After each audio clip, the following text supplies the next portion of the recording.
Hello students, आज हम फिर आपके सामने एक नई वीडियो के साथ which is about the average power in RLC series circuit और नॉन इंडक्टिव सर्किट। ठीक है, लास्ट वीडियो में हम लोगों ने बात करी थी average power associated with a circuit containing resistance only.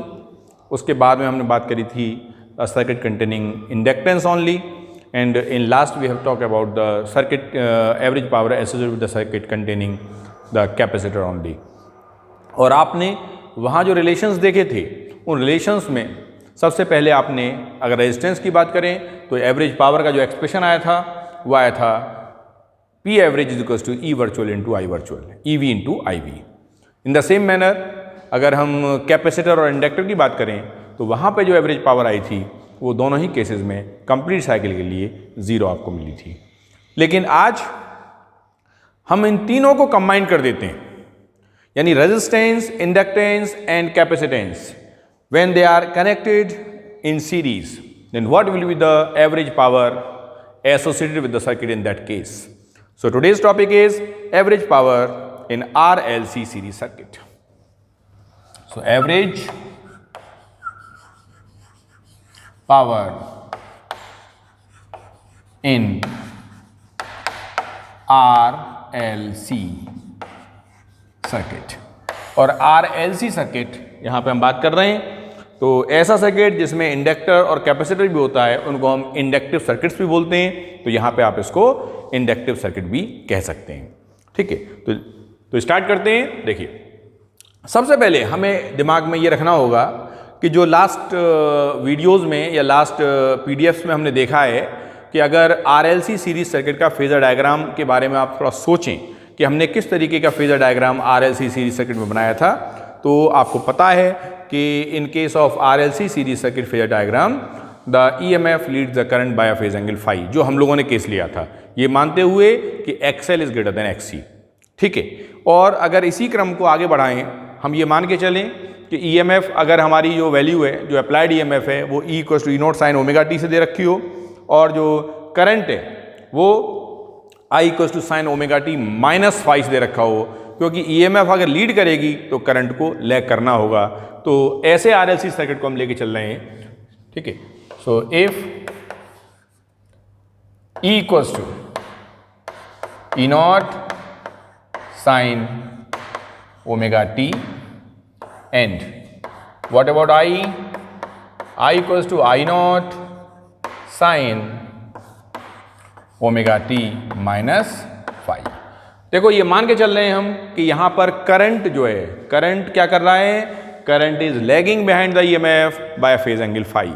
Current जो है लैग कर रहा है EMF से, कितने फेज एंगल से, फाइव एंगल से। तो हमने करंट को लैग करता हुआ दिखाया है I equal to I naught sine omega t minus phi से। ठीक है, अब देखते हैं now power at any instant, now power at any instant, किसी क्षण, किसी इंस्टेंट t पर जो पावर एसोसिएटेड होगी सर्किट से वो कितनी होगी, that is dW over dt which is equals to E into I, क्योंकि P इक्वल्स टू VI होता है, पावर होता है रेट ऑफ डूइंग वर्क, तो dW over dt is equals to EI। और यहाँ से हम E और I दोनों वैल्यूज हमारे पास हैं, उनको लगा सकते हैं। तो देखिए ये बराबर हो जाएगा, E की जगह E naught sine omega T आप लगा दीजिए, और I की जगह आप I naught sine omega t minus five आप लगा सकते हैं। ठीक है, तो ये दो टर्म्स हमारे पास आ गए। ठीक है, this is equal to dW over dt। Further अगर हम इसको आगे प्रोसीड करें तो you have E naught I naught. अब देखिए साइन ओमेगा टी को तो ऐसे ही लिख दीजिए अभी, लेकिन sign omega t minus five को हमें खोलना पड़ेगा। किस फॉर्मूले से, साइन A माइनस बी से।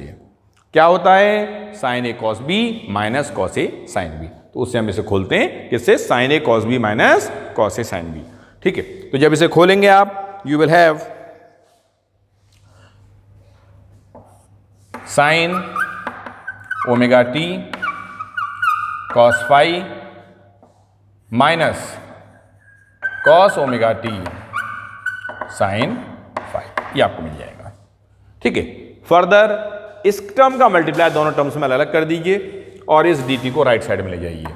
ये बराबर हो जाएगा E naught I naught, this is common to both. ठीक है, ये जो दोनों में ही कॉमन है, तो पहला टर्म हमारा होगा, इसको मैं ब्रैकेट में कर देता हूं, sine square omega t into cos phi minus sine omega t cos omega t sine phi, ये आपको मिल जाएगा। इसको फर्दर सिंप्लीफाई करें, so you have E naught I naught, you have cos phi into sine square omega t, ये एक term आ गया आपका। इसी तरीके से दूसरा टर्म भी आ जाएगा, ई नॉट आई नॉट। यहाँ एक काम और करते हैं, साइन फाई को तो आप पहले लिख लीजिए, दिस इज 2 से मल्टीप्लाई कर दीजिए, 2 से डिवाइड कर दीजिए, 2 sign omega t cos omega T upon 2। कोई फर्क पड़ा भाई? इसमें हमने 2 से मल्टीप्लाई 2 से डिवाइड इसलिए किया ताकि हमें एक स्टैंडर्ड फॉर्म मिल जाए, 2 साइन ए कॉस बी, जो कि साइन 2 थीटा हो जाएगी। 2 साइन थीटा की इक्वल्स टू क्या होता है? 2 साइन थीटा कॉस थीटा। तो इस चक्कर में हमने उसको आसान बनाने के लिए, सिंप्लीफाई करने के लिए हमने उसको चेंज किया है।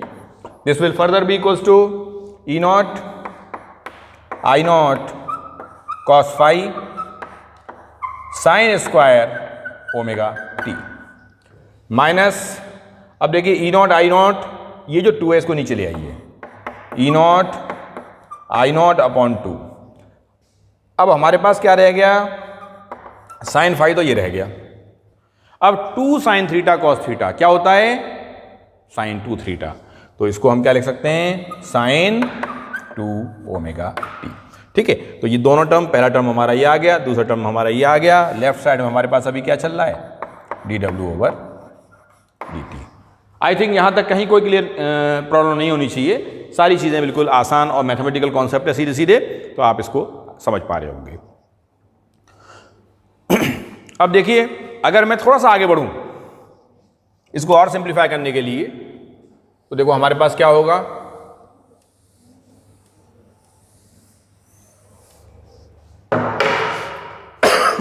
dw इज इक्वल्स टू, ये फर्स्ट टर्म है, तो E naught I naught cos phi sine square omega t d t. इसको मैंने डी टी को इसमें भी मल्टीप्लाई करूंगा, इसमें भी मल्टीप्लाई करूंगा, minus E naught I naught upon 2 sine phi sine 2 omega t into d t. दोनों टर्म्स आपके सामने आ चुके हैं। ठीक है, अब इन दोनों टर्म्स में हम चाहते हैं, डी डब्ल्यू का एक्सप्रेशन है, हम चाहते हैं total work over a complete cycle. तो क्या करेंगे? नाउ टोटल वर्क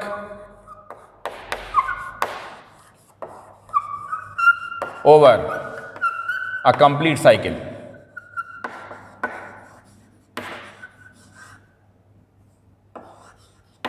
ठीक है, उसके लिए हम क्या करेंगे? इंटीग्रेट करेंगे। कंप्लीट साइकिल की बात कर रहे हैं, तो यहां पे E naught I naught cos phi, क्योंकि कांस्टेंट है बाहर लिख दीजिए, 0 टू टी लिमिट आ जाएंगी, क्योंकि कंप्लीट साइकिल का मतलब हो गया 0 to capital T, that is the complete cycle. ठीक है, तो लिमिट्स हमारी आ गई, तो अंदर क्या रह जाता है यहाँ पे? Sine square omega t d t. तो यहाँ पे मैं लिख देता हूं sine square omega t into d t. ये हमारा पहला टर्म हुआ। इसी तरीके से दूसरा term, minus E naught I naught upon 2 sine phi, integration निशान लगा दीजिए, लिमिट फिर से 0 to T capital T sine 2 omega t into d t, ये हमको मिल जा रहा है। ठीक है, तो यहां तक तो भाई करना ही करना है। यहां तक जब आप कर लेंगे तो आगे की सिचुएशन थोड़ी सी आसान हो जा रही है। आसान इन सेंस कि अब अगर फिजिक्स है, ये मैथमेटिक्स नहीं है, तो अगर आप यहाँ पे, क्योंकि हम पहले भी इन एक्सप्रेशन को कर चुके हैं, यहाँ से आप बिना सॉल्व किए डायरेक्टली भी अगर इसको मेमोराइज रखें, याद भी रखें और डायरेक्टली यहाँ पे इनकी वैल्यूज लगा दें तो भी काम चलेगा। तो यहां पे देखिए sine 2 omega t d t जो है ये वाला जो पार्ट है this will be equals to 0 and ये वाला भी पार्ट है this will be equals to T upon 2। ये आपके होमवर्क का पार्ट है, मैंने आपको होमवर्क में दे दिया कि इसका इंटीग्रेशन आप करके देखिएगा, आपको कैपिटल टी अपॉन 2 मिल जाएगा लिमिट्स लगाने के बाद। इसका इंटीग्रेशन आप करके देखिएगा, आपको 0 मिल जाएगा आफ्टर अप्लाइंग द इंटीग्रेशन। ठीक है, जब ये आप लगा देंगे तो ये करना है आपको, ये होमवर्क का पार्ट है। ठीक है, नहीं होता है तो मुझे आप कमेंट लिख के भेजिएगा, मैं उसका देखूंगा सॉल्यूशन भेजूंगा आपको कि कैसे होगा, लेकिन ट्राई आप करें पहले, उसके बाद मैं उस काम करूंगा। और you have W is equals to E naught I naught cos phi. देखिए तो ऐसा आ गया। अब इसकी वैल्यू हमने कितनी बताई T/2, तो इंटू T अपॉन 2। कोई दिक्कत यहां तक? कहीं मुझे लग रहा है कहीं कोई प्रॉब्लम नहीं होनी चाहिए, बिल्कुल सिंपल स्ट्रेट फॉरवर्ड एक्सप्रेशन है। इसको कोई नंबर चाहो तो दे सकते हो, सेट इज इक्वेशन नंबर 1। अब देखिए आगे बढ़े। अब हम बात करने, क्योंकि हमें निकालना क्या है, हमें निकालना है एवरेज पावर। अब एवरेज पावर होती क्या है, power equals to work upon time. So now average power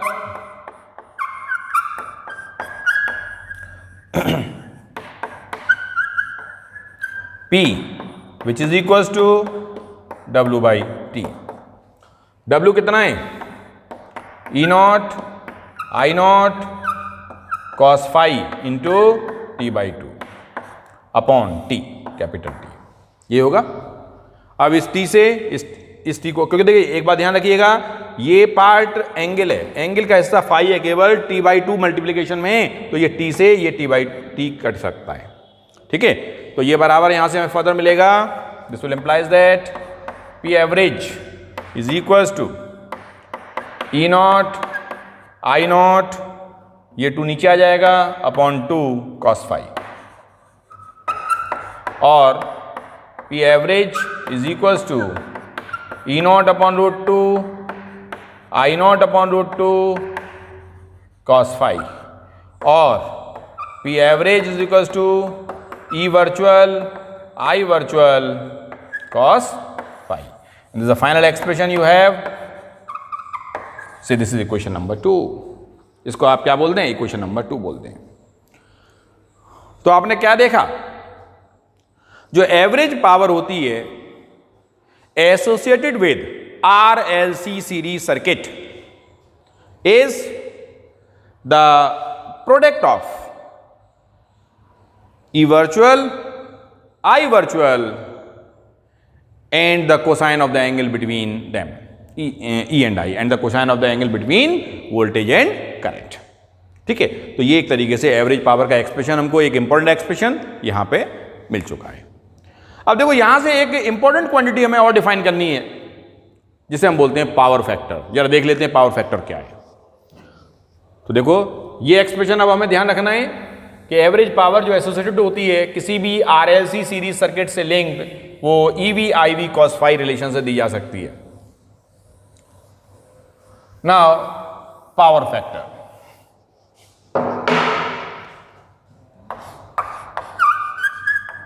power factor, देखो पावर फैक्टर को डिफाइन करने को सबसे पहले हमें ये जो एक्सप्रेशन हमने लिखा है यही एक्सप्रेशन लेके चलना है। ठीक है, so as P equals to EV IV cos phi, ये हमारे पास होता है।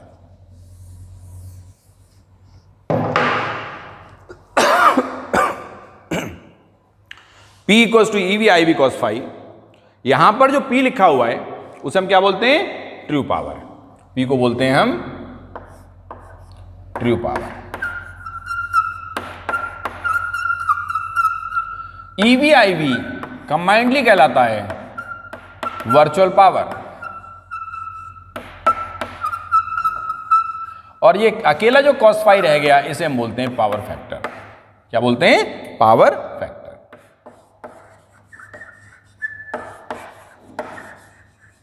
This we call as a power factor. ठीक है, तो यहां पर जो power factor of the circuit है वो क्या है, cos फाई।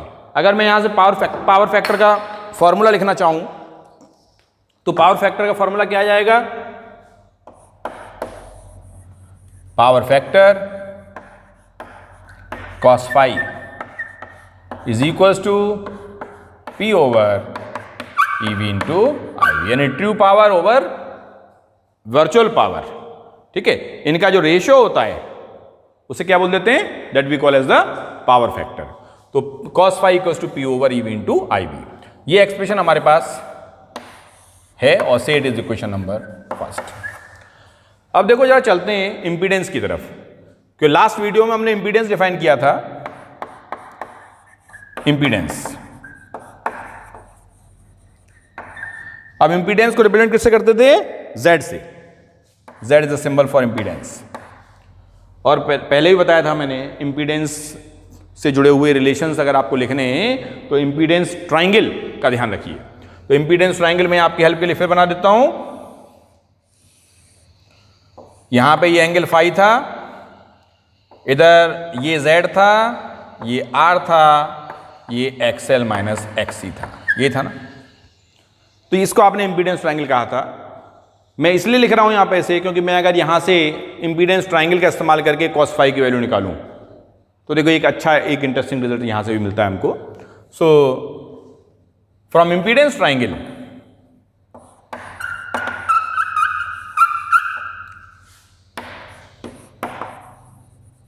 क्या होगा? cos phi is equals to क्या होता है? Base over hypotenuse. So you have R over Z। ठीक है, cos phi कितना आ जाएगा? R over Z। यानी रेजिस्टेंस और इंपीडेंस का रेशियो भी क्या होता है? पावर फैक्टर होता है। Therefore power factor is equals to the ratio of resistance to the impedance of RLC circuit. ठीक है, RLC सर्किट में अगर पावर फैक्टर हम देखें तो हमारे पास अब दो फॉर्मूला आ चुके हैं। एक तो cos phi equals to P over EV into IV। ठीक है, means true power over virtual power का रेशियो पावर फैक्टर होता है। दूसरा, रेजिस्टेंस और इंपीडेंस का रेशियो भी पावर फैक्टर होता है। अब देखिए पावर फैक्टर की वैल्यू कहां से कहां तक लाई कर सकती है। ठीक है, तो याद रखें जो इसकी मैक्सिमम वैल्यू हो सकती है दैट विल बी 1। देखिए पावर फैक्टर हमेशा पॉजिटिव होगा, it must lie between 0 and 1, but it has a maximum value equals to 1। वैसे भी आप देख सकते हैं cos phi है, cos की मैक्सिमम वैल्यू 1 ही होती है ना। तो cos की जब मैक्सिमम वैल्यू 1 होती है तो पावर फैक्टर भी हमारा मैक्सिमम कितना हो गया?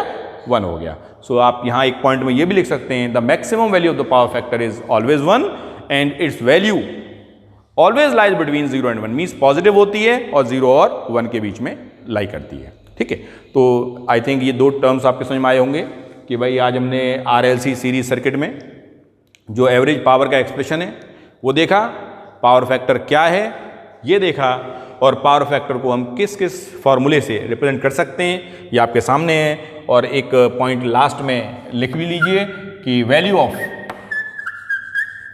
Power factor lies between 0 and 1 and it is a maximum value is equals to 1. ठीक है, so this is all about this video. Thanks.